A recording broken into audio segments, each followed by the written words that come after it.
give in. Republican Senator Johnny Isakson joins us now. So welcome to the program. Good to have you back. Good to be with you, Stuart.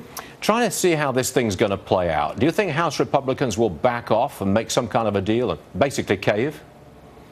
Well, basically, you've got the irresistible force of the House Republicans with a majority and the immovable object, the president with a veto pen, and Harry Reid with a majority in the Senate.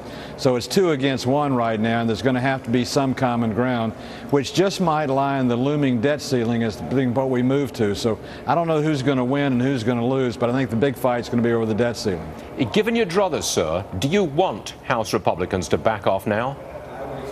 You know, Stuart, I learned a long time ago in the House I didn't want advice from the Senate, and when I got to the Senate, the House doesn't want any advice from me, so they're going to have to play that out with their majority. What about Obamacare?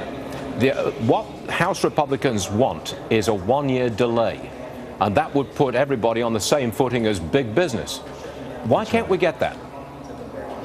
I don't quite understand the president. You know, I ran a business, and if I had a plan that I was putting in place that wasn't working and Obamacare is not working, I would have delayed it myself to get it right, and I think the president should do that. I quite frankly do not understand why he doesn't want to treat individuals the same as he treats big business. You're saying that eventually, down the road, we have to go forward with Obamacare. It will not be delayed. You think that is the outcome here at some point?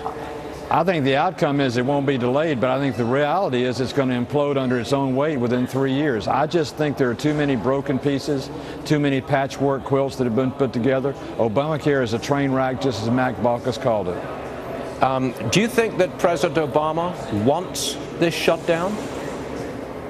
He seems to. He was very confident in his remarks last night. Harry Reid's very confident that he's got a monolithic vote in the Senate. I think they want to do it and they want to blame the Republicans, but I think the American people are smarter than that. I think they understand Obamacare is an issue. I think they appreciate bodies that will sit down and work out their problems, not just draw lines and fight. So I think it's going to be more damaging than the president might think for him and for the Democrats in the Senate. At the end of the day, our viewers are financial people. They're looking at the markets. They want to know what's going to happen to their money in the markets. Can you tell them that you think that this shutdown will end within 2 weeks?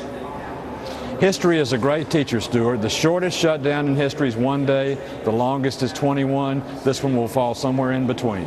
Okay, and what's your position on this? Which way are you going to vote? When push comes to shove and you've got to vote for something, what are you going to vote for? Well, when I know what it is, I'll tell you. I can't imagine what the votes are going to be right now, but I do think eventually we have to come to a resolution of a short-term CR and then move to the $64,000 question. That's raising the debt ceiling and getting some trade-offs in return. That is indeed the $64 billion question, actually. I'm showing my age, Stuart. We're the same vintage, Senator. That's the truth. Johnny Isakson, always a pleasure. Thanks for joining us, Senator. Thank you. Thanks, Stuart. To Nicole.